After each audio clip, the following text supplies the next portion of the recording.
Welcome to Deep Thought. Reality shows are based on archetypes. You know what? I was thinking about it because one thing, I'll check out some of these relationship shows like on whatever island or something, And one of the things I peeped, and even any other type of show, first of all, you can call them unscripted, right?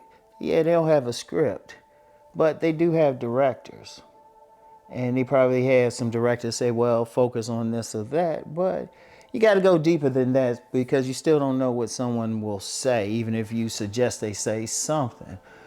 And the thing is, you always have certain types on there. Because I had read how they will have psychologists who will look at the people who they get screened. They don't just grab random people. They screen them. So, whoever's creating the shows, they're gonna look at it. They ain't gonna just have anybody on there. Because you gotta have some drama. If you have a bunch of peaceful people on there, you're not gonna have any drama. You gotta have some villains. You gotta have some people who do some jacked up things. And the thing is, the best way to do that is to psychologically look for archetypes. You got to have the innocent girl, the bad woman, the dog, the cat, the nice guy, everything. And put them in there. Even on some of these matchmaking shows and stuff.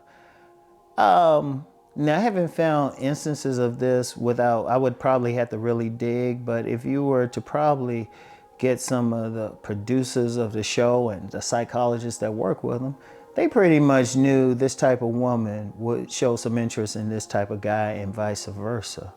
And it's something to think about. And, you think, okay, but is it really reality?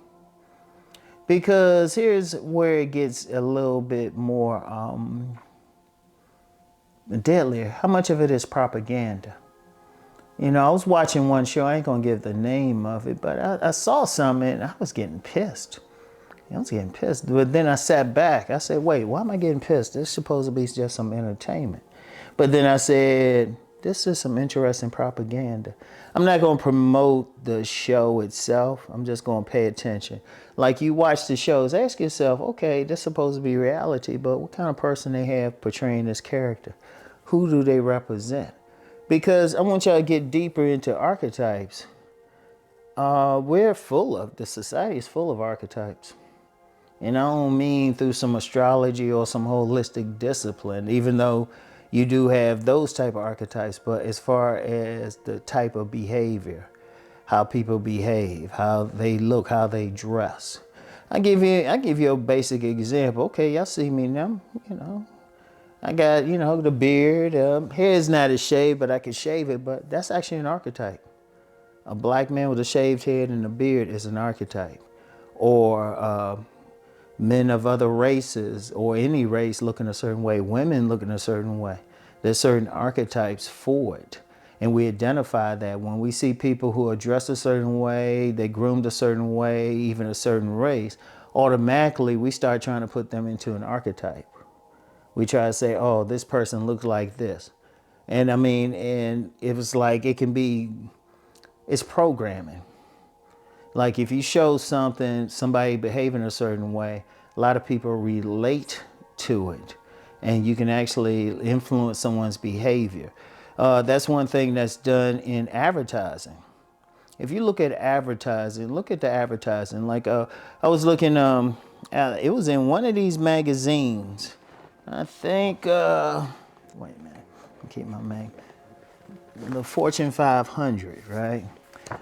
Fortune Magazine 500. Where are the ads at? I think they were in this one. Oh, yeah. I was looking at the ads and stuff of showing people working in the yard with this, what is it, STIHL or still or whatever. I don't know how they pronounce it.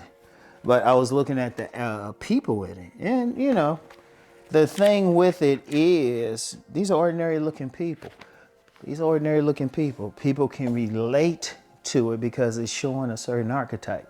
You try to sell home goods to, do yard work and stuff. You don't need some archetype of some like drop dead gorgeous fashion model or drop dead gorgeous person doing it, it's probably you ain't gonna relate to it. But then you're gonna relate to someone who is in a certain archetype, especially if you're who you are will fall into it. In fact, like I said, it can be propaganda, it can be programming. It can be programming because all you have to do is show different groups of people doing certain things, and all of a sudden you're going to see it too.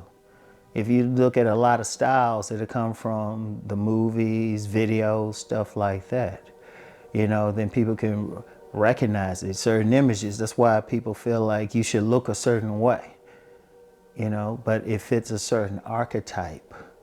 And that's what the reality shows are. Yeah, it's entertainment, but understand something. A lot of stuff out here really isn't entertaining.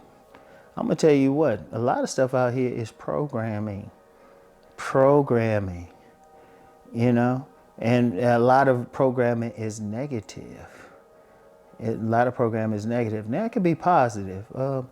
The show I mentioned, a very popular show back in the late 80s, early 90s, A Different World.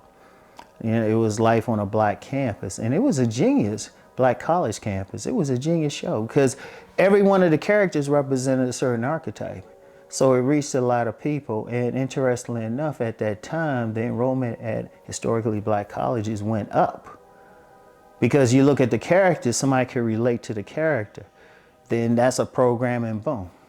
And I'm not surprised it was taken off the air. It wasn't put in a position to really survive. But people could relate to it. People ain't used to their archetype.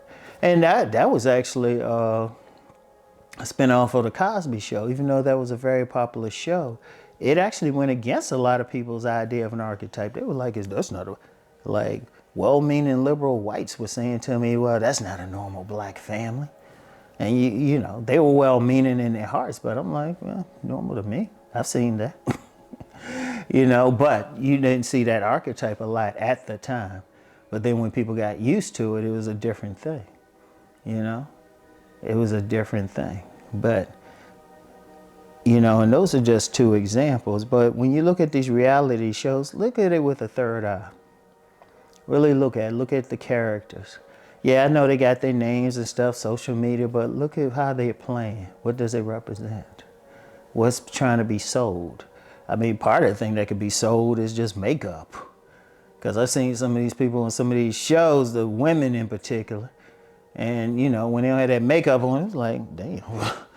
But what that subliminally say? That's selling some makeup. Notice the makeup industry, beauty industry, they never complain about recession. So, but I want y'all to think about that. Just think about it. Just pay attention. When you watch TV, whether it's a reality show, whether it's a scripted series, heck, even just some news show, think about what's being presented and how you relate to it. So anyway, that's all I have for now. I'll get back with y'all. Peace and blessings.